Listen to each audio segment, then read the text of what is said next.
Hello and welcome back. And in this section, we're going to talk about when you should be testing. And this is a question that I don't think enough people actually ask themselves. They hear always be testing. And yes, you should always be optimizing, but sometimes it's not appropriate to test.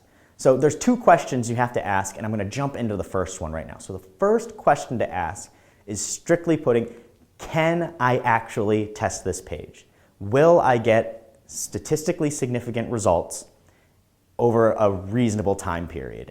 All right, and when I say reasonable time period, I'll just show you exactly what I mean by that. So this is actually a conversion by day chart that will be in your resources center that you can actually kind of print out and take a look at. And generally, if you're asking the question, can I test this page? You're not going to be doing 3 variants, 4 variants, or 5 variants. You're generally probably going to stay in that 2 variant area. But I wanted to show you what it would look like between 3, 4, and 5 as well. And notice in the last, so this is an 8-week chart, and notice the last 2 weeks, week 7 and week 8, I put in red because I don't really think a test should be running that long. And I'll discuss that in the test scheduling portion of why I believe that. So if you actually take a look at this chart in the 2 variants, if you were to run a test for 7 days, you'd need 29 conversions per variation per day. So if you're looking at purchases, that means, and you're running a split test with 2 variants, that means version A would have to get a minimum of 29 conversions per day and version B would. All right? So that's very, very crucial. And so now you could say, maybe I don't need to have this information in 7 days. Let's say, 14 days. Like I don't have 29 sales per day for a variation. Let's go to 14 days. That drops down significantly to about 15. So that actually might be more attainable. If that's not attainable, move on and spread it out to 21. In 21 days, can you get it? And that's 10 conversions per variation per day. And then it drops down from there in the next week to 8, 6, and 5. If you're getting to the point where you're at the 5 conversion threshold, that's a little long. That's 6 weeks. That's a month and a half. And there's likely more opportunity somewhere else. So I generally like to keep things, if I can't do it at a month, but for other people, they will do the 5 to 6 weeks as well. Really use this chart, and if you can't meet this minimum threshold, don't run the test. Do something else. Try something else. And I actually have a whole section in the other conversion methods, conversion optimization methods section, purely on optimizing on low traffic and what to do with low traffic. So we'll talk a lot about that later on. So here's an example I just want to show you just kind of like how ludicrous this is and why I said earlier that you need to be smarter than your tech. And the reason you need to be smarter than your testing tech is because these are just numbers in a vacuum. They aren't applying these numbers. While this is technically correct, saying that there's the chance to beat original is at 92%, so it's saying that they're at 92% certain that the change that is shown is due to the change that you added there and not due to chance. So it's not going to be a type 1 error, which is still below the threshold, but take a look at that. There's a plus 55.26% lift. That's huge. But then now let's look at the raw numbers, okay? So 59 visits and 12 conversions. Ooh, that's pretty small. And then 57 visitors and 18 conversions. Still way too small. That's that's 6 conversions difference between those 2 variations. And they're saying, oh, there's a 55% lift. That is manipulating data. That's not clean data. And really, you just need more conversions. But my God, this is an example I found online that someone was proud of these results. And you don't want to stake your business or your campaign off of 6 conversions. That makes 0 sense. So even when the tech is greenlighting you, be smarter than it. Apply these numbers, please, please, please. So the problem, not enough conversions. The solution would be run longer. Had they had that chart that you guys now have in your resource center, you'd know that you need to actually run this thing a bit longer. And if it's outside of that 8-week window, don't test it at all. Okay? There's, again, more opportunity. So if you need to ask every time when you're looking at a possible test case, can I actually do it, right? And so variable numbers, so I just talked about one thing that's going to dictate time. Variable numbers aren't the only thing that dictates time. Your percent lift, we talked about this earlier on, is a huge timing factor. So let me show you what I mean by that. So that plus 55%, The reason why it looked like it was nearly statistically significant was because it was just so drastic. The change was so drastic between the two from a percentage standpoint, right? And so that in the kind of numbers in a vacuum world makes it look like it's statistically significant, when if you apply the numbers, we know that that's absolutely insane to stake a campaign off of 6 conversions, right?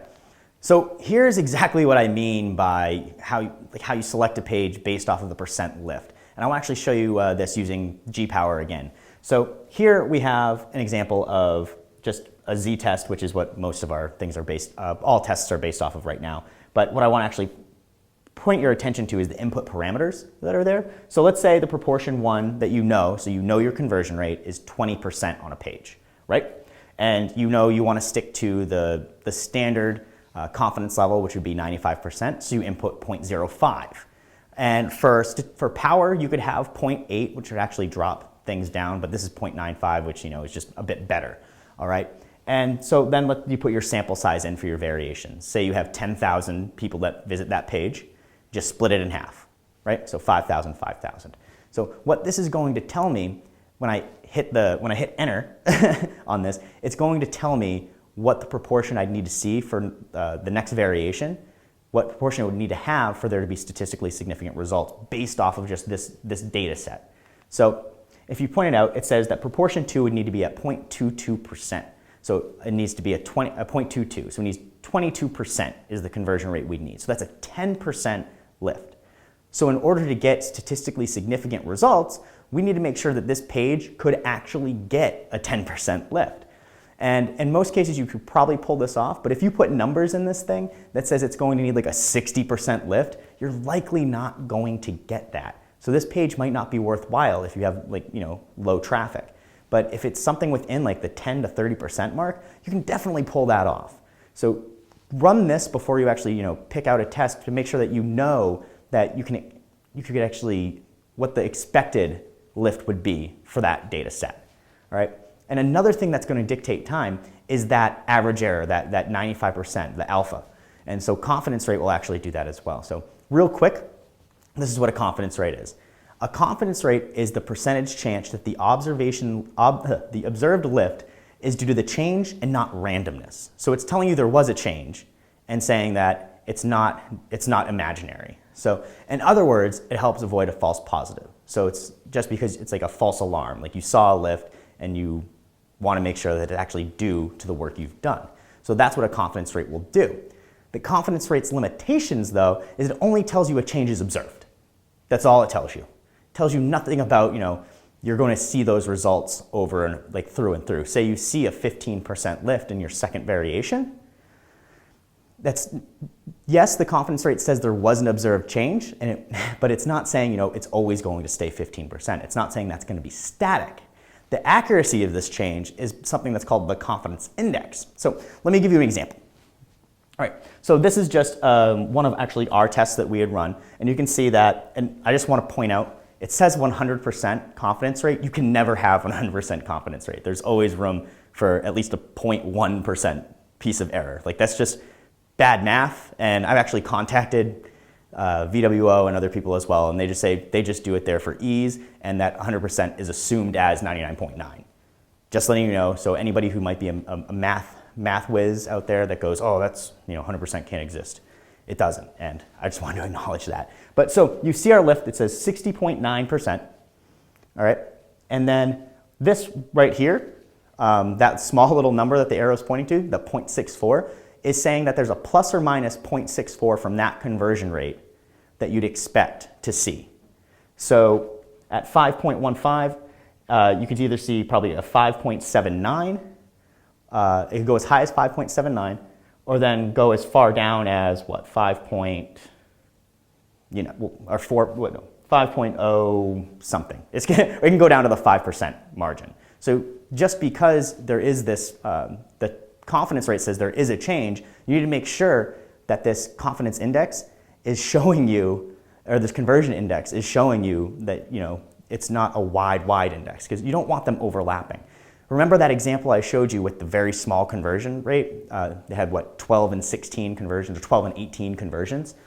that index there had them overlapping. There was an overlap occurring there between what the plus minus could be, and that's bad. Really what you want is you want to see these indexes actually spread apart with no overlap. And notice there is no overlap on the screen, okay? So we're really talking about, again, can I test this page and can I get statistically significant results in a timely fashion? So here's a nice little, a quick flow chart. Does your page meet the minimum daily conversions? If yes, move on. If no, you can't test. Too bad, move on. Okay, if you do meet the minimum number of daily conversions, is there a big enough lift potential that can get statistically significant results? If yes, this is a testable page. And if no, you can't test. So the next section we'll be talking about is, should you be testing, right? So is it actually appropriate to be testing? Just because you've identified a page that you can test doesn't necessarily mean you should. And we'll talk all about that in the next video.